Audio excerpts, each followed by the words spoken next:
Hello friend, good morning. कैसे हो आप सब? आशा करते हैं आप सब अच्छे होंगे, मस्त होंगे। तो ये मॉर्निंग का टाइम है, करीबन बज रहे हैं सुबह के 9। नहाना धोना सब हो गया था तो मैं आई थी छत पर। मैंने सोचा कि चलो, क्योंकि थोड़ी सी भिंडियाँ जो है ना बड़ी बड़ी हो गई थी, तो फिर मैंने सोचा कि चलो आज भिंडी तोड़ लेते हैं। वैसे मैंने 2 बार भिंडियाँ तोड़ ली हैं, आज मैं दूसरी बार तोड़ने के लिए आई हूँ। आज ज़्यादा तो नहीं निकलती हैं, बट यही है ना कि घर की सब्ज़ी जो होती है, चाहे थोड़ी सी ही हो, वो हेल्दी होती है, क्योंकि घर के पानी से और घर के जो खाद होता है, मैं खाद जो लाती हूँ अपनी ससुराल से लाती हूँ, गोबर वाला खाद जो हम अपने खेतों में डालते हैं, वही वाला खाद डालते हैं। और घर की उगाई हुई सब्जियाँ जो होती हैं, चाहे थोड़ी सी हो, मार्केट की सब्ज़ी से ज़्यादा हेल्दी होती है, स्वाद भी ज़्यादा होता है, क्योंकि इसमें हम साफ़ पानी देते हैं। बाज़ारों में जो सब्ज़ी उगाई जाती है खेतों में, जो बाज़ारों में बिकने के लिए आती है, वो हमेशा गंदे पानी की ही होती है। और घर की उगाई हुई सब्ज़ी और बाहर की बाज़ार के मिलने वाली सब्ज़ी जो होती है ना, स्वाद में ज़मीन आसमान का फ़र्क होता है। क्योंकि ये जो सब्ज़ियाँ हम उगाते हैं, एक तो हम शुद्ध साफ पानी देते हैं, खाद पानी देते हैं, दूसरा क्या है, इसमें हम अपना भरपूर प्यार देते हैं। और जो चीज़ प्यार के साथ उगाई जाती है ना, और जो काम प्यार के साथ किया जाता है, वो ज़्यादा ही अच्छा होता है। पर ये सब्ज़ी थोड़ी सी ज़रूर है, पर इनको देख के ना बहुत ज़्यादा खुशी होती है। इन भिंडियों को देखकर मुझे, चाहे थोड़ी सी ही निकलती है, मेरी इतनी निकलती हैं कि बनने के बाद एक कटोरी सब्ज़ी मेरी आराम से हो जाती है। पर उसे ही देख के ना मन खुश हो जाता है। आप देख सकते हो कितनी भिंडी निकली है। पर ये भिंडी एकदम से हेल्दी हैं और शुद्ध है हर तरीके से। दूसरी बात है, ये हमारे प्यार से सींची हुई सब्ज़ी है, तो इसका तो स्वाद ज़बरदस्ती ही होने वाला है। इतनी सी भिंडियाँ निकलती हैं, मैं हर बार इतनी भिंडी तोड़ के ले जाती हूँ।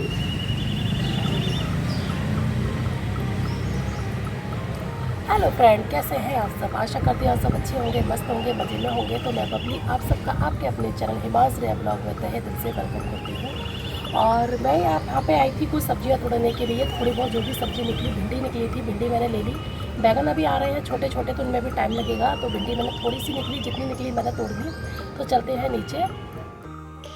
तो यहाँ पे इतनी सी ही भिंडियाँ हैं कहने को तो, पर इन्हें देख के बहुत खुशी होती है। और इन भिंडियों को फटाफट से मैं बनाऊंगी। भिंडी बनाऊंगी तो वैसे मैं अरहर की दाल चावल बनाऊंगी। जब मैं छत पे गई थी तो मैंने देखा थोड़ी सी भिंडी आ रही हैं। मैंने सोचा पेड़ पे लगे लगे ये पक जाएंगी, किसी काम की नहीं रहेंगी, इसलिए मैं इनको तोड़ के ले आई।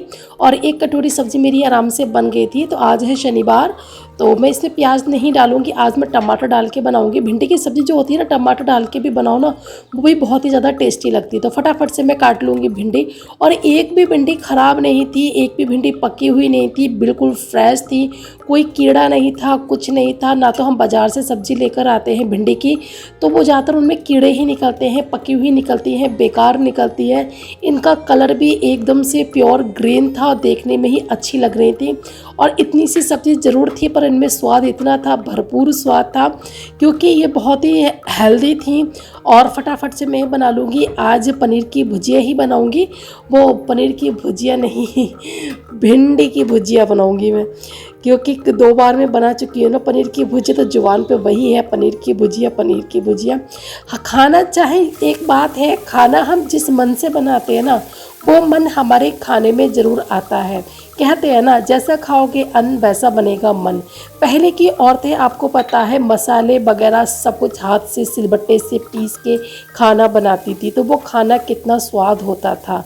आजकल के घरों में खाने में वो स्वाद नहीं रहा, क्योंकि मैंने भी काफ़ी घरों में खाना खाया जाते हैं, तो हम रिश्तेदारी में, मुझे वो स्वाद नहीं मिलता, क्योंकि हम खाना बनाने में ना वो प्यार, वो मिठास हम नहीं दे पाते जो पहले की औरतें देती थी।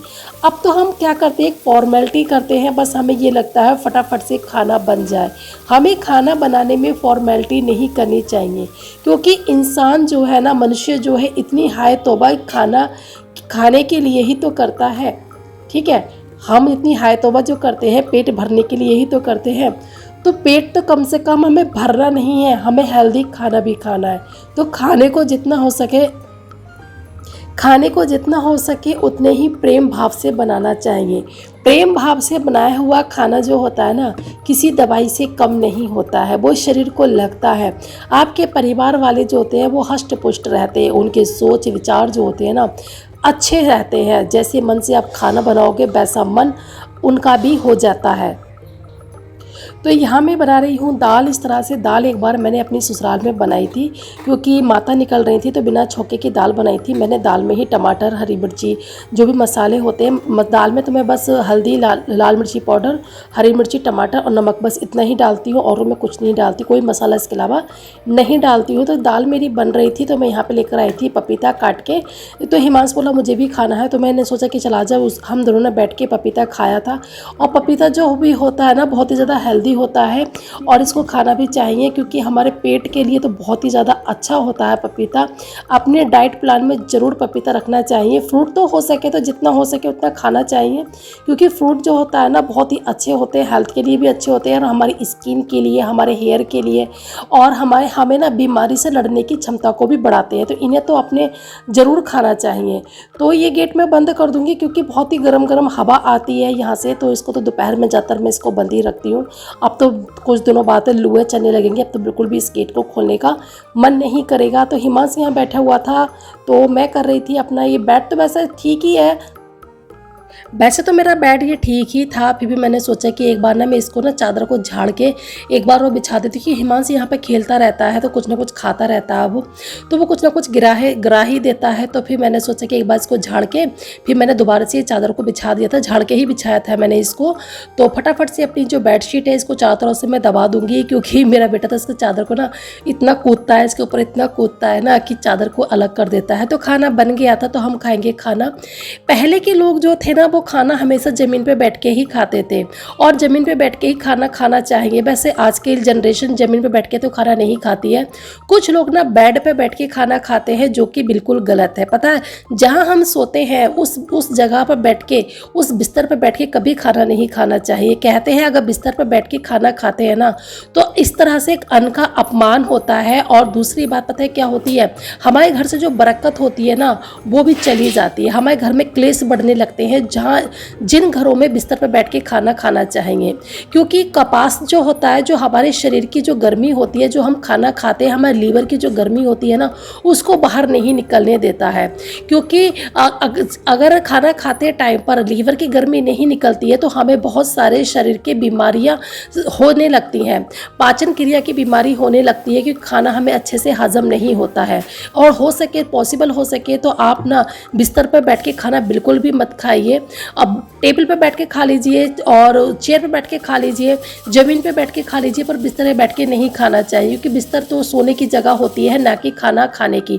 और एक बात और बता दूं, कुछ लोग क्या काम करते हैं, खाना खाने के बाद ना थाली में ही हाथ धो देते हैं। वैसे ऐसा कभी नहीं करना चाहिए। इस तरह से ये कहते हैं घर का जो हमारी अन्नपूर्णा देवी होती हैं वो रूठ जाती हैं और अन्न का भी ये अपमान होता है। कहते हैं ना, जिस थाली में खाया और उसी थाली में हाथ धो दिया तो ईश्वर को भी बुरा लगता है। तो उसी थाली में कभी भी हाथ नहीं धोना चाहिए। और हो सके तो आप खाना खा के अपने बर्तनों को उठा के रखिए, फिर जाके जहाँ हाथ धोने की जगह होती है वहीं पर हमेशा हाथ धोने चाहिए। तो मेरा हो गया था आटा ख़त्म, गेहूँ ख़त्म, सॉरी आटा ख़त्म हो गया था। तो फटाफट से मेरे जो गेहूँ है मैं इनको मैं साफ़ कर लूँगी। मेरे पास जो फटकने वाला होता है सूप, छाछ या जो भी इसको कहते हैं, मेरे यहाँ तो उसको छाछ भी बोलते हैं और मैके में सूप बोलते हैं। तो फटाफट वो तो मेरे पास है नहीं, बस इसी छन्नी से मैं कर देती हूँ। छत पे हमने नलका तो लगवा दिया है, पर पानी निकलने में थोड़ी सी प्रॉब्लम होती है छत का, क्योंकि जो नीचे हमारे जो नीचे रहते हैं उनकी जो खुली ज़मीन है, जगह जो उनको मिली हुई है, उनके यहाँ समय पानी पानी हो जाता है। तो उन्होंने कई बार कंप्लेंट भी की है इस चीज़ की, तो इसलिए भी मैं छत पे नहीं धोती हूँ। तो मैंने कई बार हमने कंप्लेंट भी कर दी है कि हमारा जो बरसाती वाला पाइप है उसे ठीक करके जाओ, पर इंक्वायरी से अभी आते हैं, देखते हैं, चले जाते हैं, देखते हैं वो कब ठीक होता है। अगर जैसे वो पाइप मेरा ठीक हो जाएगा फिर तो मेरा गेहूँ साफ़ करने की प्रॉब्लम ही ख़त्म हो जाएगी, क्योंकि धोने से जल्दी से साफ़ भी हो जाते हैं और गेहूँ अच्छे से साफ़ भी हो जाते हैं। इतना फटकने से साफ़ नहीं होते जितना धोने से गेहूँ साफ़ हो जाते हैं। अब तो नए गेहूँ आने लगेंगे, तो नया गेहूँ तो धो के ही पिसवाओ तो वो ज़्यादा अच्छा होता है, क्योंकि नया गेहूँ जो होता है उसकी तासीर बहुत ज़्यादा गर्म होती है, बहुत ज़्यादा गर्म होता है। नया गेहूँ पेट भी ख़राब कर देता है वो, तो उससे तो धो के पिसवाना ही अच्छा रहता है। क्योंकि हमारी नानी दादी भी कहती हैं, मम्मी भी कहती हैं, नया गेहूँ जो होता है ना, हम धो के पिसवाने से उसकी जो गर्मी होती है ना गेहूँ की, वो निकल जाती है, उसको तो धो के ही पिसवाना चाहिए। तो यहाँ पे मेरा हो गया था, गेहूँ वगैरह सब साफ़ हो गए थे, झाड़ू वगैरह लगा ली थी। हिमांश यहाँ पे रहा है सूरज, धूप बिल्कुल भी नहीं है, पर सूरज है पर धूप नहीं है, फिर भी गर्मी बहुत है। और बाहर देखो तो ऐसा लग रहा है कि धूप नहीं है, मौसम अच्छा है, पर गर्मी तो फिर भी रहेगी, गर्मी बहुत ज़्यादा गर्मी है। ये है शाम का टाइम, तो बनाई थी मैंने चाय। तो बस ब्लॉग करूँगी यहीं पर एंड। उम्मीद करती हूँ कि अच्छा लगा होगा। मिलते हैं नेक्स्ट ब्लॉग में, तब तक के लिए बाय बाय, टाटा।